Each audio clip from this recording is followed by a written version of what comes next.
Chers amis, bonjour, content de vous retrouver pour cette nouvelle vidéo sur le thème, donc un thème important, le baptême du Saint-Esprit.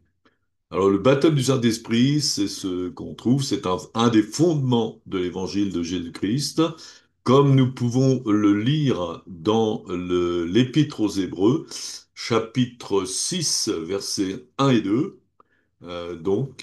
C'est l'apôtre Paul qui nous dit, c'est pourquoi laissant les éléments de la parole de Christ, tendons à ce qui est parfait, sans poser de nouveau le fondement du renoncement aux œuvres mortes, de la foi en Dieu, de la doctrine des baptêmes, de l'imposition des mains, de la résurrection des morts et du jugement éternel. Donc voilà les fondements de l'évangile. Alors le renoncement des œuvres mortes, c'est bien sûr la repentance. Chacun doit se repentir. Nous sommes tous des pécheurs et nous devons tous nous repentir. Et ensuite, Dieu nous donne la foi, donc en lui à travers Jésus, donc la foi en Jésus. La foi est un don de Dieu que nous recevons quand on croit en Jésus, quand on fait une rencontre avec Jésus. Ensuite, de la doctrine des baptêmes, de l'imposition des mains, fondement aussi, la résurrection des morts, bien entendu, hein, et le jugement éternel. Donc tout ça, c'est la base de la vie chrétienne. Alors, on trouve dans l'Évangile différents baptêmes. Là, on va parler du baptême du Saint-Esprit. Et donc, il y a différents baptêmes. Il y a tous les baptêmes qu'on trouve dans l'Évangile. Le premier baptême qui est mentionné, c'est le baptême d'eau de Jean-Baptiste. Ensuite, vous avez le baptême d'eau pour les convertis à Jésus. Et ensuite, nous avons le baptême du Saint-Esprit et nous avons aussi le baptême de feu. Comme on peut lire dans ce texte, l'évangile de Marc, chapitre 1, verset 1, c'est tout au début de l'évangile de Marc. Commencement de l'évangile de Jésus-Christ, Fils de Dieu, selon ce qui est écrit dans Ésaïe le prophète. Voici, j'envoie devant toi mon messager qui préparera ton chemin. C'est la voix de celui qui crie dans le désert. Préparez le chemin du Seigneur, aplanissez ses sentiers. Jean le Baptiste, parut baptisant dans le désert et prêchant le baptême de repentance pour la remission des péchés. Tout le pays de Judée et tous les habitants de Jérusalem se rendaient auprès de lui, et confessant leurs péchés, ils se faisaient baptiser par lui dans le fleuve du Jourdain. Jean avait un vêtement de poil de chameau, une ceinture de cuir autour des reins. Il se nourrissait de sauterelles et de miel sauvage. Il prêchait en disant, il vient après moi celui qui est plus puissant que moi. Je ne suis pas digne de délier en me baissant la courroie de ses souliers. Moi, vous ai baptisé d'eau et il vous baptisera du Saint-Esprit. Le baptême de Jean, eh bien, c'est un baptême de repentance, hein, pour la rémission des péchés, comme il est écrit. Il était prêché par Jean-Baptiste, prêché aux Juifs presque exclusivement par immersion dans l'eau dans le Jourdain. Quel était le but de ce baptême de Jean-Baptiste? Bien, comme il le dit lui-même, préparer le chemin du Seigneur, préparer le cœur des Juifs pour accueillir Jésus, leur Messie, et croire en lui. Comme il dit, préparer le chemin du Seigneur, aplanissez les sentiers, hein.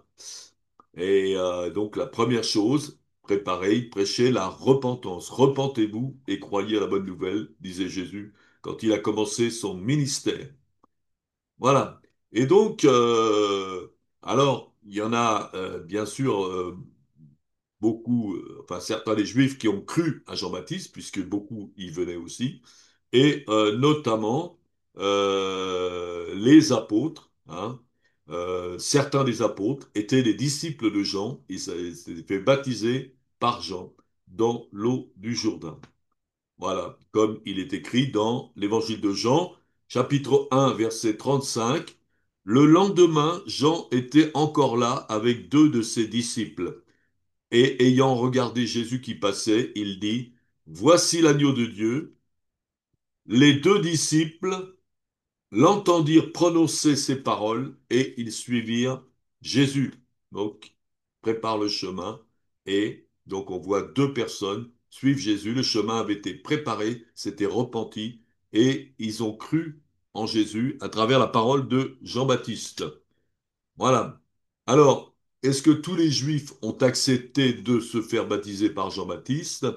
Non, puisque beaucoup parmi les religieux, pharisiens, sadducéens, les scribes, tout ça, n'ont pas accepté ce baptême, n'ont pas voulu se repentir. Et pas ce que c'est que la repentance. Alors, donc, on peut lire, par exemple, dans Matthieu, chapitre 21, 23, un texte qui nous parle de ça.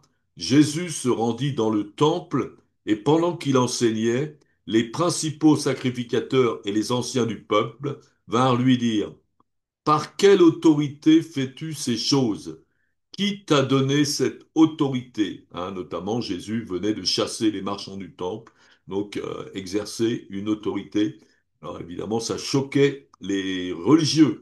Jésus leur répondit, Je vous adresserai aussi une question, et si vous m'y répondez, je vous dirai par quelle autorité je fais ces choses. Le baptême de Jean, d'où venait-il? Du ciel ou des hommes?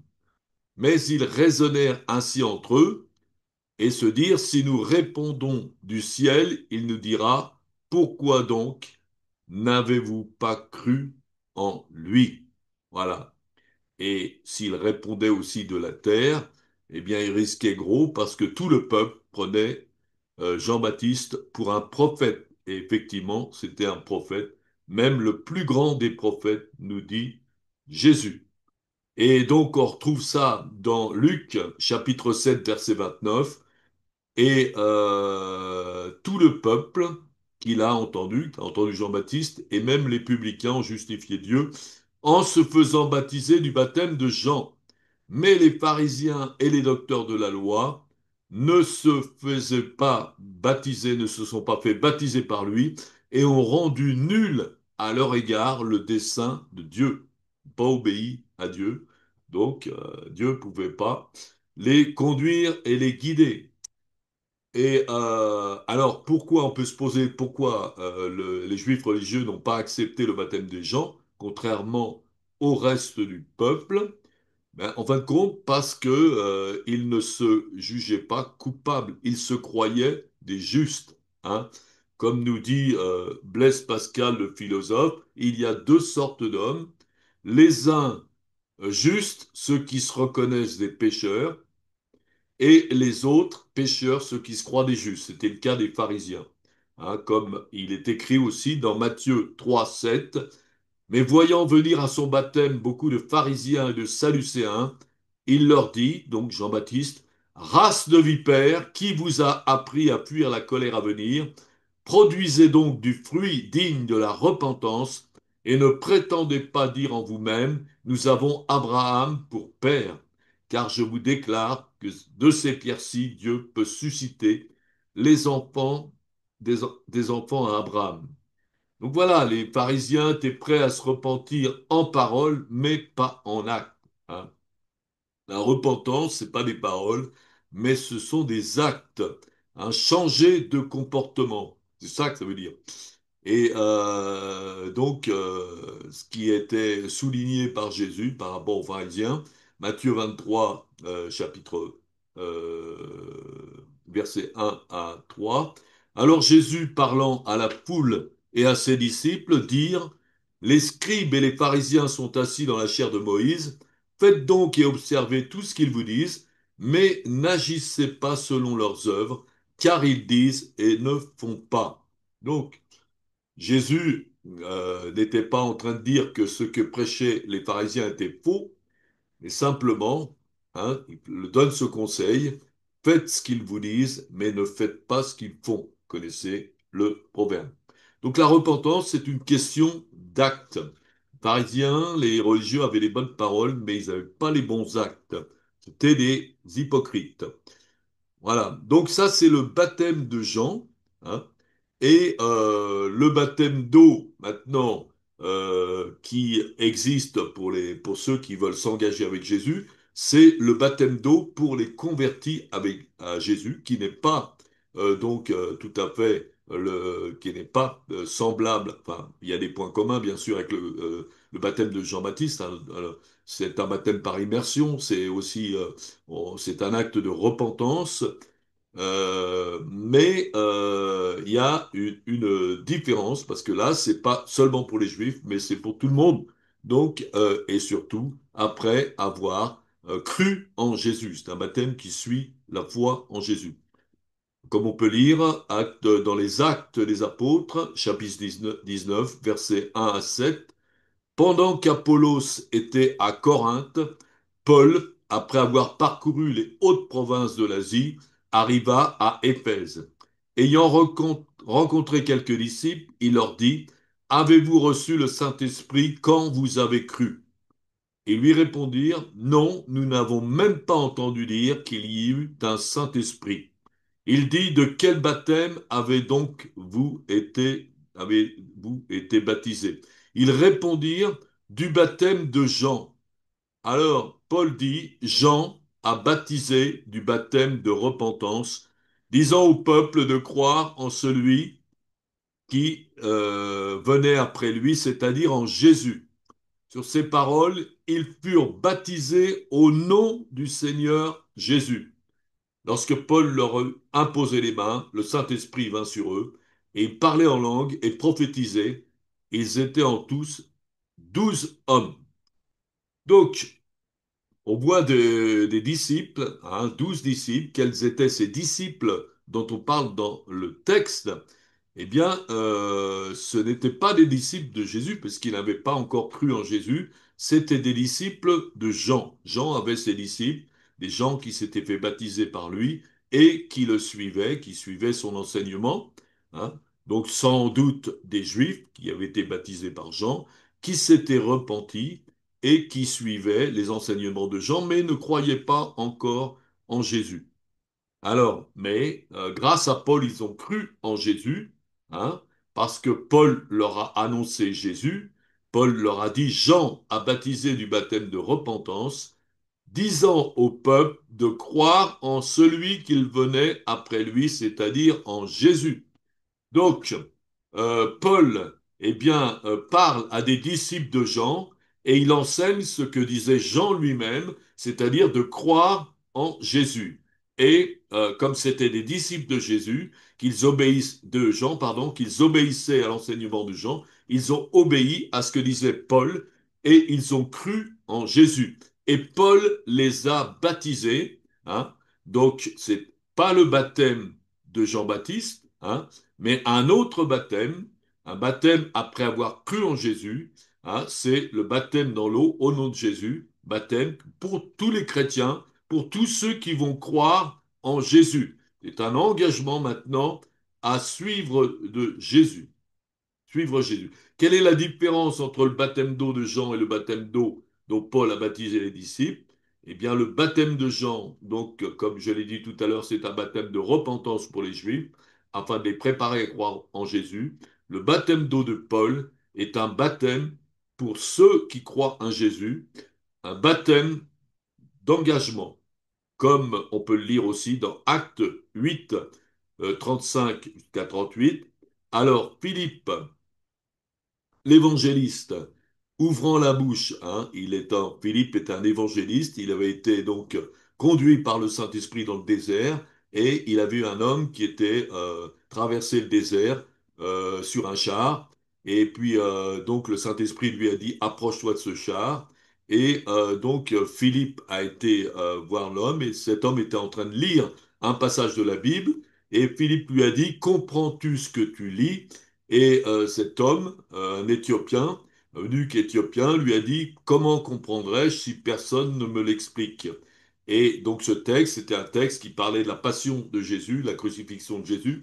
Et Philippe lui a expliqué donc de qui il parlait, hein, et lui a annoncé la bonne nouvelle de la foi en Jésus. Et à ce moment-là, Philippe était monté sur le char de l'eunuque et sur leur chemin, ils rencontrèrent de l'eau. Et l'eunuque dit à Philippe, pardon, voici de l'eau, qu'est-ce qui empêche que je ne sois baptisé? Et Philippe dit, si tu crois de tout ton cœur, cela est possible.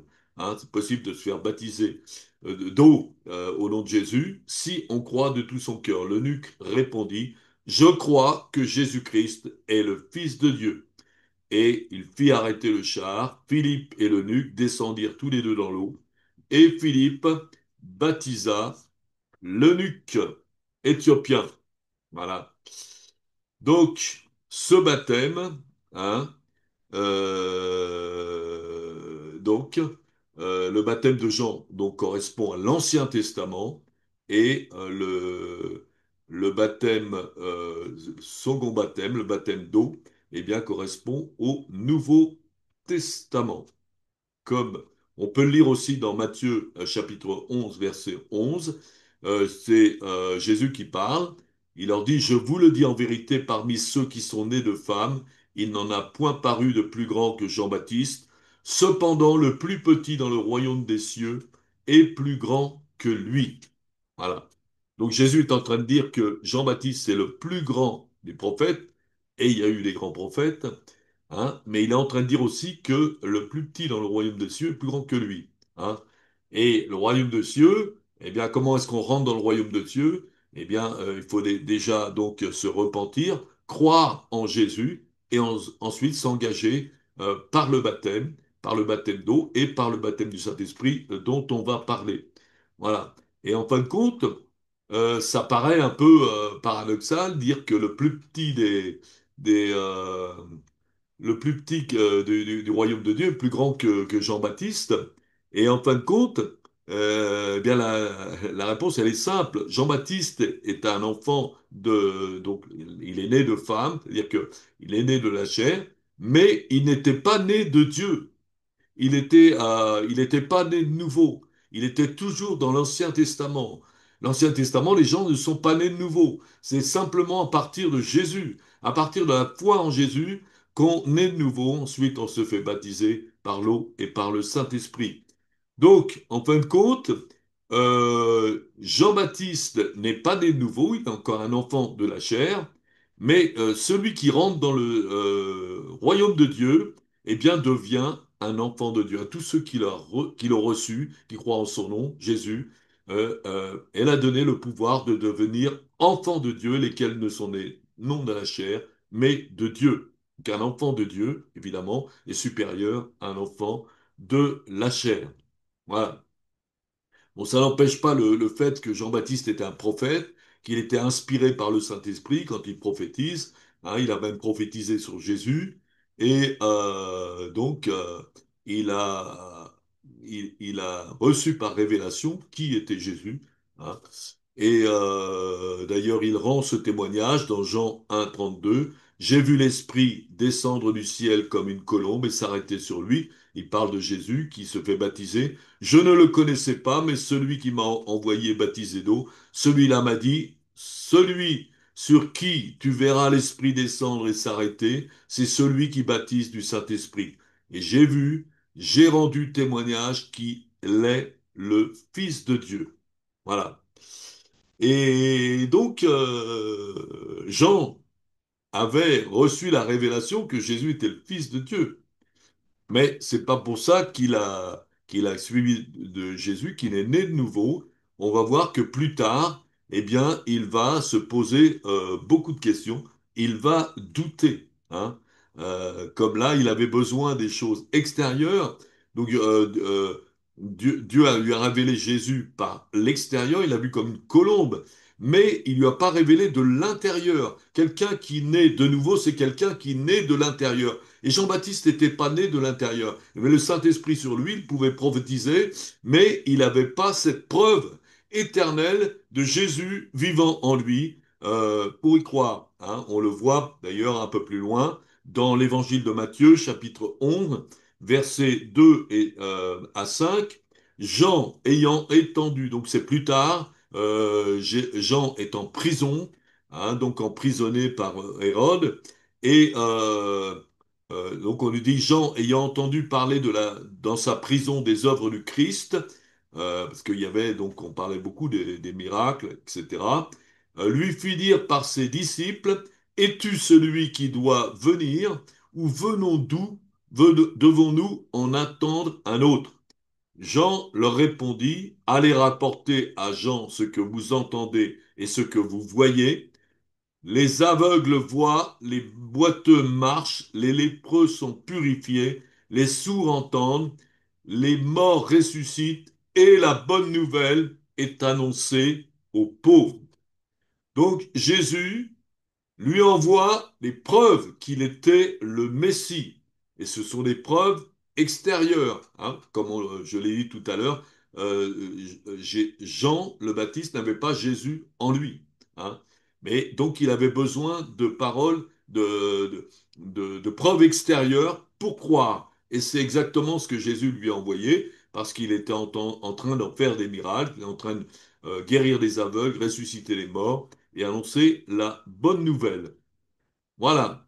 Donc, mais Jean-Baptiste, quand même, a annoncé, donc Jésus a annoncé que Jésus allait baptiser dans le Saint-Esprit. Hein.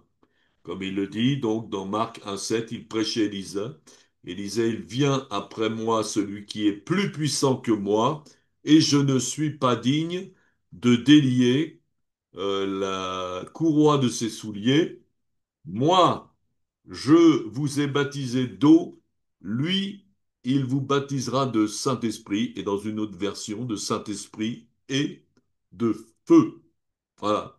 Et on voit que les 12 personnes qui rencontrent Paul, qui ne savaient pas qu'il y avait un Saint-Esprit, donc croient en Jésus grâce à Paul. Paul les baptise dans l'eau, et ensuite il va les baptiser du Saint-Esprit. Donc, comme on le lit dans ce passage, sur ces paroles, ils furent baptisés au nom du Seigneur Jésus. Lorsque Paul leur eut imposé les mains, le Saint-Esprit vint sur eux, et ils parlaient en langue et prophétisaient.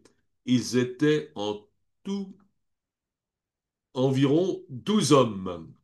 Voilà, donc, en croyant en Jésus, eh bien, le Saint-Esprit est en nous. Mais il faut être rempli du Saint-Esprit pour que les fleuves d'eau vive coulent de notre sein. Et qu'est-ce qui montre que ces 12 hommes ont reçu le Saint-Esprit? Eh bien, évidemment, il se passe des choses. À ce moment-là, ils parlent en langue, hein, et puis ils prophétisent. Donc, il y a des choses surnaturelles qui se passent. Voilà. Et donc, ils sont à ce moment-là remplis du Saint-Esprit. On voit qu'ils sont remplis du Saint-Esprit.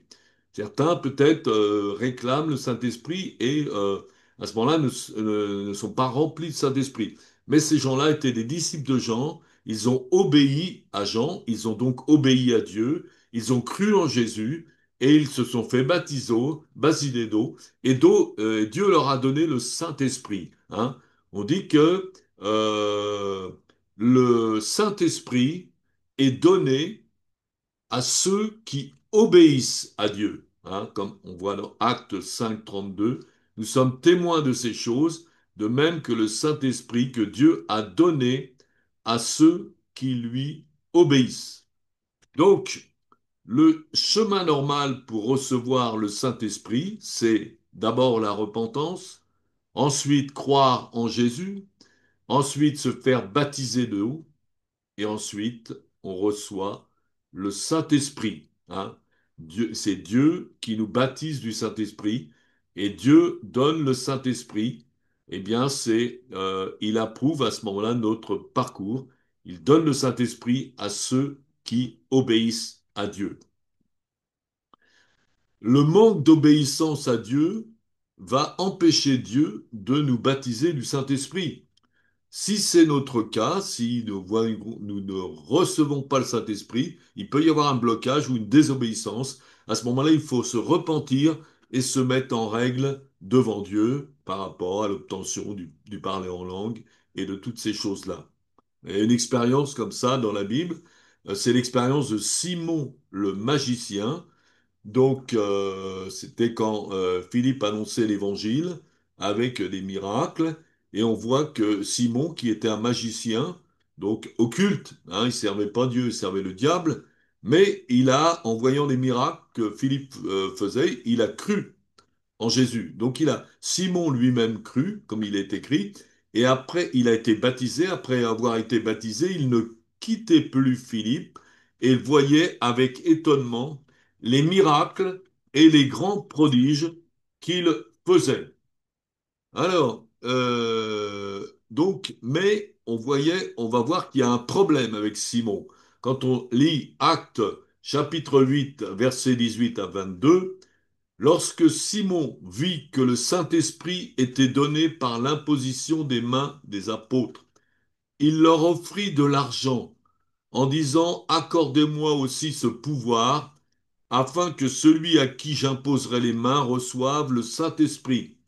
Mais Pierre lui dit, que ton argent périsse avec toi, puisque tu as cru que le don de Dieu s'acquérit à prix d'argent. Il n'y a pour toi ni part ni lot dans cette affaire, car ton cœur n'est pas droit devant Dieu. Repens-toi donc de ta méchanceté et prie le Seigneur pour que la pensée de ton cœur te soit pardonnée, s'il est possible. Et Jean n'a pas reçu le baptême du Saint-Esprit parce qu'il y avait un blocage. Il le faisait avec un mauvais cœur. Et c'est pour ça que Dieu ne pouvait pas le baptiser par son Saint-Esprit et que Pierre lui annonce de se repentir. Pour que s'il veut vraiment obtenir le Saint-Esprit, il doit se repentir. Bon, la suite ne nous dit pas s'il s'était repenti ou pas. Donc maintenant, donc, comme le dit Jean-Baptiste, Jésus va nous baptiser d'esprit et de feu.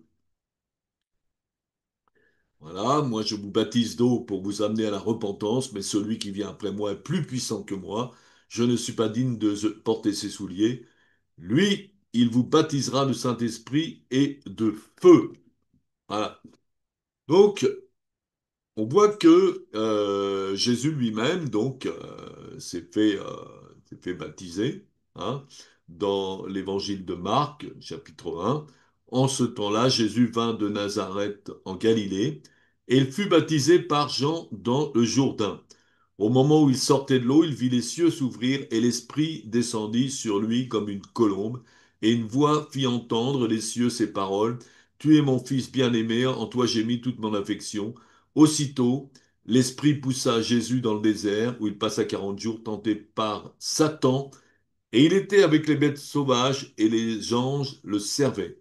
Donc on voit que Jésus, évidemment, il était obéissant, il est venu se faire baptiser, et il a reçu le Saint-Esprit. Voilà. Et donc, le parcours de Jésus, ben, c'est quoi? Premièrement, baptisé par Jean, hein. Il n'avait pas besoin de se repentir des péchés, mais il a besoin de se consacrer. C'est un baptême de consécration où il s'engageait à faire toute la volonté de Dieu, pas la sienne, mais celle de Dieu. Et il reçoit le Saint-Esprit au moment où il sort de l'eau. Et ensuite, il est conduit et obéit au Saint-Esprit. Voilà. Saint-Esprit est donné pour nous conduire, hein, pour nous diriger dans le chemin de Dieu. Nous avons besoin du Saint-Esprit, hein. On n'a pas le Saint-Esprit, on ne peut pas suivre Dieu. C'est par le Saint-Esprit qu'on suit Dieu. C'est par le Saint-Esprit qu'on peut obéir à Dieu. Et Jésus a obéi à Dieu, et Dieu donc l'a conduit par son Saint-Esprit dans le désert où il a été 40 jours tenté par Satan, hein.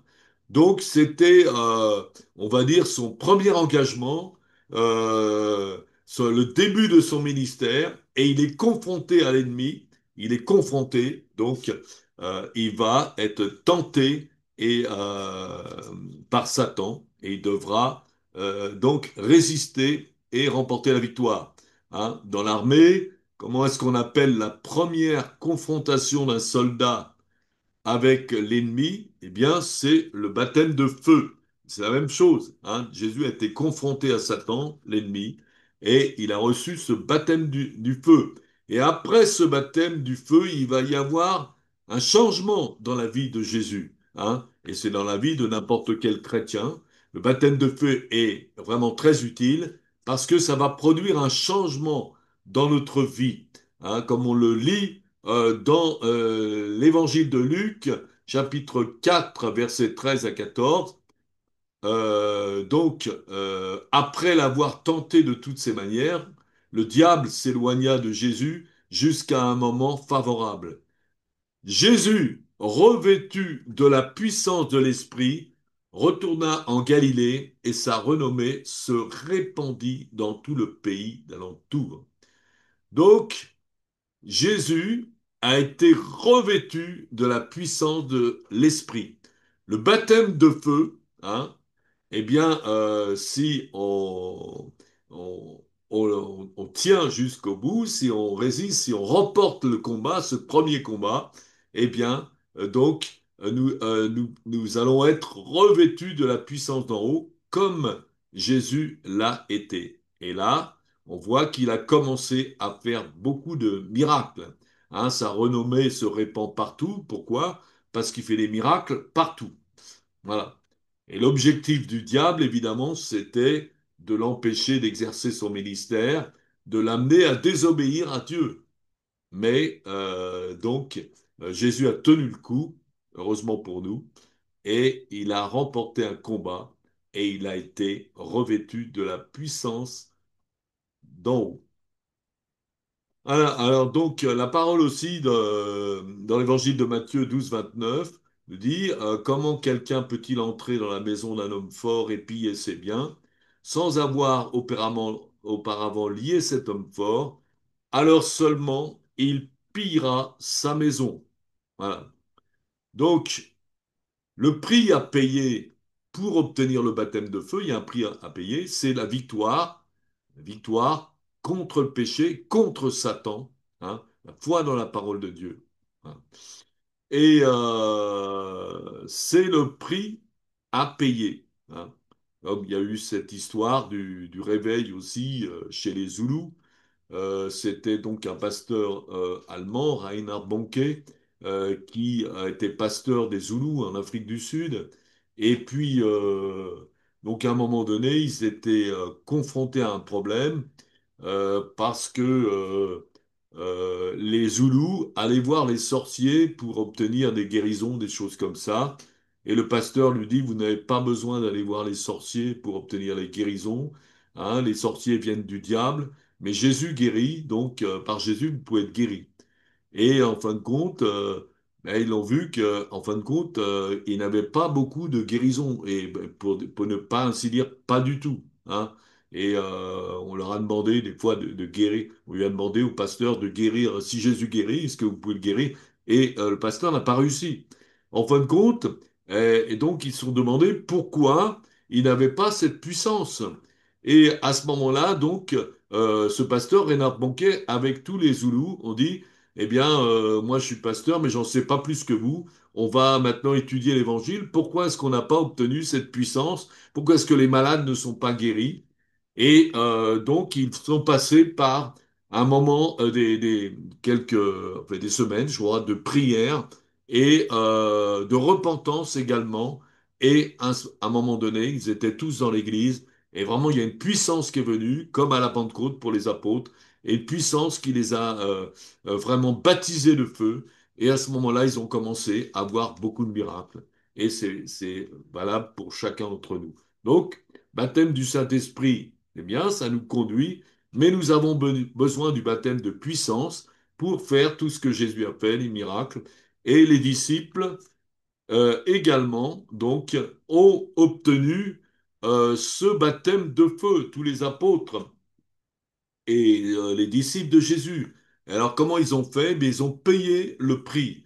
Alors, quel prix ils ont payé? Eh bien, ils ont été 10 jours dans la chambre haute, ils étaient 120, à persévérer dans la prière et à certainement se repentir, hein, comme il est écrit, tous d'un commun accord, persévérer dans la prière avec les femmes et Marie, mère de Jésus. Donc Marie aussi était une disciple de Jésus, et avec les frères de Jésus. Et qu'est-ce qu'ils ont obtenu? Eh bien, ils ont obtenu la même chose que Jésus. Donc, comme il est dit que le jour de la Pentecôte, ils étaient tous ensemble dans le même lieu et tout à coup, il vint du ciel un bruit comme celui d'un vent impétueux. Il remplit toute la maison, et ils étaient où ils étaient assis. Des langues semblables à des langues de feu leur apparurent, séparées les unes des autres, et se posèrent sur chacun d'eux, et ils furent tous remplis du Saint-Esprit, se mirent à parler dans d'autres langues, selon que l'Esprit leur donnait de s'exprimer. Donc, ils ont reçu baptême du Saint-Esprit, hein, était gratuitement, mais se sont consacrés et ils ont commencé aussi à faire, comme Jésus, beaucoup de miracles. Hein. L'Église primitive, ça a commencé avec vraiment ils ont été revêtus de la puissance d'en haut, et c'est pour ça qu'ils ont fait des miracles comme Jésus. Voilà. Et ils ont triomphé à travers dans cette période de 10 jours, une victoire contre le péché, la foi dans la parole de Dieu, l'a attendu, et ils ont reçu ce baptême de feu que Jésus leur avait promis. Voilà. Donc, si vous voulez suivre Jésus, hein, donc comme on l'a dit, il faut vous repentir, il faut croire en lui, et ensuite il faut s'engager. On s'engage par le baptême d'eau. Ensuite aussi, on reçoit le baptême du Saint-Esprit. Et ensuite, on paye le prix aussi pour recevoir la puissance d'en haut. Voilà. Donc, nous avons à suivre le même chemin que Jésus et les apôtres. Et de la même façon que Jésus et les apôtres ont fait des miracles, eh bien, nous aussi, nous sommes tenus de faire des miracles, comme Jésus l'a dit à ses disciples. Voici les signes qui accompagneront ceux qui auront cru, une histoire de foi aussi. Ils imposeront les mains aux malades et les malades seront guéris et ils chasseront les démons. Et là, c'est important pour annoncer l'évangile. Nous avons besoin de cette puissance. Hein. Comme l'autre jour, il n'y a pas longtemps, là j'étais à Clermont-Ferrand et j'étais en train d'évangéliser donc les gens. Et à ce moment-là, donc, je parle à un jeune homme, il devait avoir 20, 25 ans, et il avait un regard un peu bizarre, un peu colérique et tout ça. Et je lui annonce l'évangile, et puis je lui donne un tract avec le message de l'évangile, et à ce moment-là, il se met en colère, et il déchire ce tract en 1000 morceaux devant moi. Et à ce moment-là, donc je sens qu'il y a quelque chose de pas normal là, et je le regarde droit dans les yeux, et je prends autorité maintenant. Je demande maintenant à ce démon de colère qui est en lui maintenant de sortir, qu'il libère ce jeune homme. Et, euh, et donc à ce moment-là, son visage change complètement, son visage s'apaise. Et puis en partant, je lui donne de nouveau le même tract, et cette fois-ci, il prend le tract. Il le plie en deux, il le met dans sa poche et il me remercie. Voilà. Donc, lutter contre le diable va empêcher qu'on puisse faire ce travail d'évangélisation. Hein. Il est dit que si on veut piller une maison, la maison c'est vraiment c'est le corps de l'homme.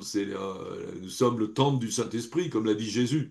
Mais il y a quelquefois des choses qui bloquent. Ça peut être l'action du diable, l'action des démons. Et si on veut donc libérer les gens, si on veut qu'ils puissent croire en Jésus, nous devons aussi lier cet homme fort, qui est le diable, les démons, et les chasser pour que ces gens puissent aussi croire et puissent être conduits par le Saint-Esprit. Voilà. Eh bien, vraiment que le Seigneur vous bénisse maintenant. Et si vous n'avez pas, si vous vous êtes engagé par Dieu, si vous avez cru en Jésus, et si vous êtes obéissant, vous êtes repenti maintenant, si vous êtes fait baptiser l'eau maintenant, eh bien, vous devez recevoir le baptême du Saint-Esprit. Seigneur, je te prie maintenant pour toutes ces personnes. qui te suivent, qui ont cru en toi, qui se sont fait baptiser d'eau et qui veulent te suivre, qui veulent recevoir le baptême du Saint-Esprit, Seigneur, eh bien, je te demande de les bénir maintenant, au nom de Jésus, et que ta grâce se manifeste, qu'ils puissent être remplis du Saint-Esprit maintenant, qu'ils puissent être libérés, puissent parler de nouvelles langues, puissent prophétiser, Seigneur. Ta grâce se manifeste et conduis-les, viens les revêtir aussi de la puissance d'en haut. Père, je te le demande, au nom de Jésus. Amen. Soyez bénis et à bientôt.